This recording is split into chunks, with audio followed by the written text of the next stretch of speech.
নমস্কাৰ সকলোকে আকৌ এবাৰ অন্য এটা নতুন ভিডিঅ'লৈ স্বাগতম জনাইছোঁ। আজি আমি আলোচনা কৰিম বিটিচি কোকৰাঝাৰ আৰু অসমৰ যি আহিবলগীয়া জিটি গ্ৰেজুৱেট আৰু পিজিটি পোষ্ট গ্ৰেজুৱেট টিচাৰৰ বাবে যি টেট এক্সামিনেশ্যন হ'ব 2024ত তাৰ কাৰণে কিছুমান ইম্পৰ্টেণ্ট কুৱেশ্যন লৈ আহিছোঁ। টিচিং লাৰ্ণিং প্ৰচেছেছ এণ্ড পেডাগজি ইয়াৰ পৰাও কুৱেশ্যন থাকিব, কিন্তু আপোনালোকক ইয়াতে এটা কথা জনাওঁ যে ইয়াত আজি কুৱেশ্যনবোৰ হৈছে মিক্স কুৱেশ্যন, মানে সানমিহলি কৰিবলৈ অনা হৈছে গোটেইকেইটা চেপ্টাৰৰ পৰা। কাৰণ এইটো হৈছে আজি প্ৰথমটো ক্লাছ। যদি আপোনালোকক এনেধৰণৰ ক্লাছ আৰু লাগে তেনেহ'লে আপোনালোকে কমেণ্ট কৰি জনাব, তেতিয়া আকৌ লৈ অহা হ'ব। গতিকে আজি এইটো ডেম' ক্লাছ হিচাপেই কৰিম আৰু ইয়াত কনচেপ্ট ইমান ডিছকাছ নকৰোঁ, MCQs লৈ আহিছোঁ। MCQsসমূহে ডিছকাছ কৰিম ইয়াত। আৰু এইটো হৈছে ক্লাছ 1, গতিকে আপোনালোকে ভিডিঅ'টো শেষলৈকে চাব। আৰু এতিয়া ভিডিঅ'টো আৰম্ভ কৰোঁ। প্ৰথমটো কুৱেশ্যন লোৱা হৈছে principle of linking teaching with actual life means, যে টিচিঙক আমাৰ জীৱনৰ সৈতে জড়িত কৰোৱাৰ অৰ্থটো হৈছে কি? প্ৰথমটো অপশ্যনত দিয়া হৈছে teaching linked with the necessities happenings in the actual life of the child. B নম্বৰত দিছে link the teaching with foreign countries. C নম্বৰত দিছে link the teaching with computer. আৰু ডি নম্বৰত দিয়া হৈছে নান অফ দিছ। গতিকে যিসমূহ অপশ্যন দিয়া হৈছে অপশ্যনসমূহৰ ভিতৰত শুদ্ধ অপশ্যনটো হ'ব option number A2, teaching linked with the necessities happening in the actual life of the child, শিক্ষাৰ্থীসকলৰ জীৱনৰ সৈতে জড়িত কৰোৱা। 2 নম্বৰ কুৱেশ্যনটোত সোধা হৈছে যে which of the following is not a maxim of teaching. তলত দিয়া কোনটো মেক্সিম অফ টিচিং নহয়? প্ৰথমটো অপশ্যনত দিয়া হৈছে proceed from concrete to abstract. B number অপশ্যনত দিয়া হৈছে proceed from actual to representative. C number অপশ্যনত দিয়া হৈছে proceed from induction to deduction. D number অপশ্যনত দিয়া হৈছে proceed from complex to simple. ইয়াৰ শুদ্ধ উত্তৰটো হ'ব ডি নম্বৰটো, কমপ্লেক্স টু চিম্পল নহয়, সদায় টিচিংটো কি হয় চিম্পল টু কমপ্লেক্স হয়। 3 নম্বৰ প্ৰশ্ন সোধা হৈছে the experiences of educations in the field of education which have repeatedly given good result are called. অপশ্যনসমূহত দিয়া হৈছে principle of teaching, theories of teaching, maxims of teaching নে নান অফ দ্য এবভ। গতিকে শুদ্ধ অপশ্যনটো হ'ব option number C2, maxims of teaching. 4 number কুৱেশ্যনটো চাওঁ। 4 নম্বৰ কুৱেশ্যনটোত সোধা হৈছে asking introductory questions in the class is based on the maxim of teaching. অপশ্যনসমূহত দিয়া হৈছে from seen to unseen, from easy to difficult, from known to unknown, from part to whole. গতিকে অপশ্যনসমূহৰ শুদ্ধ অপশ্যনটো হ'ব option number C2, from known to unknown. সিহঁতক গৈ পেলাই এটা ইন্ট্ৰডাক্টৰী কুৱেশ্যন সোধাৰ মেইন যোনটো কাৰণ হৈছে কি সিহঁতক জনাৰ পৰা নজনালৈ লৈ যোৱা। 5 নম্বৰ প্ৰশ্নটোত সোধা হৈছে পেভলভ কণ্ডাক্টেড হিজ এক্সপেৰিমেণ্ট কেট, ডগ, ৰেট, কাউ। পেভলভে কিহৰ লগত তেওঁৰ এক্সপেৰিমেণ্টটো কৰিছিলে? আমি সকলোৱে জানো এটা ডগৰ লগত।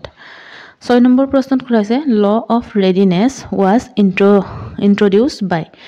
কোনে ইন্ট্ৰডিউচ কৰিছিলে? টলমেন, পেভলভ, থৰ্নডাইক নে নান অফ দিছ। গতিকে এইটো আমি সকলোৱে জানো হয়নে? ৰেডিনেছ কোনে ইন্ট্ৰডিউচ কৰিছিলে? ল অফ ৰেডিনেছ, যে শিক্ষাৰ্থীয়ে কিবা এটা শিকিবৰ কাৰণে ৰেডি থাকিব লাগিব। এই কথাষাৰ এইটো লটো কোনে উলিয়াইছিলে? থৰ্নডাইকে। 7 নম্বৰ কুৱেশ্যন হৈছে kindergarten method was introduced by. Kindergarten method কোনে উদ্ভাৱন কৰিছিলে? আমি সকলোৱে জানো হয়নে? ফ্ৰবেলে কৰিছিলে। Number 8 lecture method is helpful for. Lecture মেথডটো কাৰ কাৰণে বেছি হেল্পফুল হয়? হায়াৰ ক্লাছেছৰ কাৰণে, লৱাৰ ক্লাছেছৰ কাৰণে নে অনলি ফৰ লিটাৰেচাৰ ছাবজেক্টৰ কাৰণে? আৰু 4 নম্বৰ অপশ্যনত দিয়া আছে নান অফ দিছ। এইটোতো নহয়। গতিকে এই তিনিটাৰ ভিতৰত শুদ্ধ অপশ্যন কোনটো হ'ব? অপশ্যন নম্বৰ A2, হায়াৰ ক্লাছৰ কাৰণে লেকচাৰ মেথডটো হেল্পফুল হয়। 9 নম্বৰ প্ৰশ্নত সোধা হৈছে the most essential instrument of measuring the knowledge of the students in teaching learning processes is. Teaching learning প্ৰচেছটো চলি থকাৰ সময়ত কেনেকৈ সিহঁতক মেজাৰ কৰিব পাৰোঁ আমি?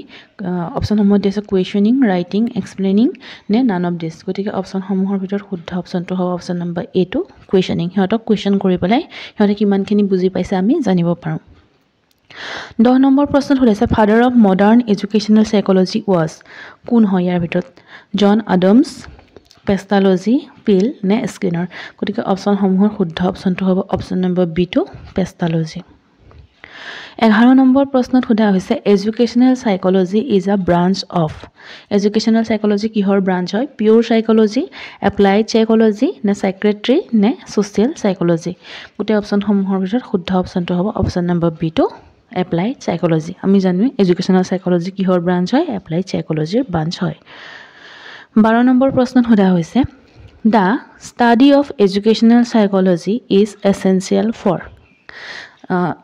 educational psychology to অধ্যয়ন কৰাটো কাৰ কাৰণে প্ৰয়োজনীয় সোসাইটিৰ কাৰণে লাৰ্ণাৰৰ কাৰণে টিচাৰৰ কাৰণে নে পেৰেণ্টছৰ কাৰণে গতিকে আমি সকলোৱে জানো যে টিচাৰৰ কাৰণে এটো প্ৰয়োজনীয় 13 নম্বৰ প্ৰশ্ন সোধা হৈছে educational psychology is educational psychology কি হয় thought based activity based feeling based ne none of this গতিকে অপচন সমূহৰ শুদ্ধ অপচনটো হ'ব option number B2 activity based 14 number প্ৰশ্নটো চাও 14 নম্বৰ প্ৰশ্নটো সোধা হৈছে which of the following is not a method of educational psychology কোনটো educational psychology method নহয় experimental method differential method statistical method আৰু psychological method গতিকে অপচন সমূহৰ শুদ্ধ অপচনটো হ'ব option number D2 psychological method বুলি কোনো মেথড এডুকেশ্যনেল সাইকোলজিত নাই 15 নম্বৰ প্ৰশ্নত সুধিছে পাৰ্সোনালিটি কি হয় স্ট্যাটিক ডাইনামিক ৰিজিড নে অল অফ দিস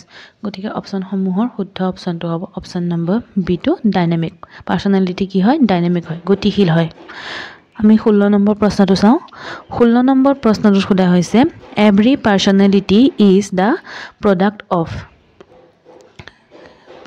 এভৰি মানে সকলো পাৰ্সোনালিটি কিহৰ প্ৰডাক্ট হয় অপচন সমূহ দিছে heredity and environment society and health behaviour and character none of this গতিকে অপচন সমূহৰ শুদ্ধ অপচনটো হ'ব option number A2 heredity and environment number 17 টোত কোৱা হৈছে every personality is normal specific unique নে অল অফ দিস গতিকে শুদ্ধ অপচনটো হ'ব option number C2 every personality is unique 18 number প্ৰশ্নত সোধা হৈছে পাৰ্সোনালিটি ডেভেলপস মোস্ট ৰেপিডলি ডিউৰিং কেতিয়া পাৰ্সোনালিটি বহুত বেছিকে ডেভেলপ হয় এডোলেসেন্স পিৰিয়ডত ইনফেন্সি পিৰিয়ডত আৰ্লি চাইল্ডহুড পিৰিয়ডত নে নান অফ দিস গতিকে অপচন সমূহৰ শুদ্ধ অপচনটো হ'ব অপচন নম্বৰ C2 আৰ্লি চাইল্ডহুডত আপোনালোকে যদি লগে লগে কৰি গৈছে আমি আজি 20টা কোৱেশ্চন আলোচনা কৰিম এই 20টাৰ কিমানটা শুদ্ধ কৰিলে কমেন্ট বক্সত নিশ্চয়কৈ লিখি জনাব 19 নম্বৰ প্ৰশ্নটো সোধা হৈছে কাউন্সেলিং ইজ আ কাউন্সেলিং কি হয় সাইকোথেৰাপিক ৰিলেশনশিপ সাইক্ৰেটিক ডিজিজ